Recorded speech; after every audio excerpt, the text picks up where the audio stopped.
ஏத்தே என்ன மர்மோல? வீட்டுல சும்மா தானே இருக்கேன். அதான் ஏதாவது ஒரு வேலைக்கு ட்ரை பண்ணி போடலாம்னு நினைச்சிட்டு இருக்கேன். போட்டுமாத்தே. வா விருப்பம் மர்மோல. போறதா இருந்தாலும் சரிதான், போட்டாலும் சரிதான். எனக்கு ஒன்னும் பிரச்சனை இல்ல. உனக்கு படிச்சிருக்க ஆசைக்கு வேலைக்கு போகணும்னு சொன்னா போ. தேங்க்ஸ் தே. என்ன செல்ல தாயி, இப்படி வா இஷ்டோடு முதல்ல விடுத. இதெல்லாம் சரி வருமா? நாளைக்கு அவ வேலைக்கு போயிட்டானா எல்லா வேலையும் உன் தலையில கட்டிடுவா. பார்த்து எடுத்து நடந்துக்கோ.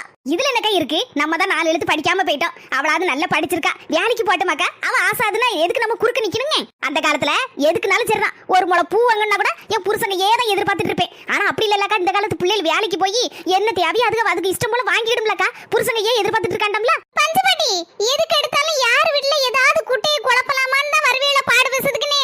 பஞ்சபாட்டி, சும்மா இருக்க மாமியா மருமகள் கடையில சண்டை இழுத்து விட்டுட்டு போயிடாதீங்க. ஏக்கா, எடி சும்மா இருக்க வேண்டியது நட்டி யாம்பி கிளவியை விரட்டி விட்ட. ஏமா இப்படிப்பட்ட ஆளுகிட்ட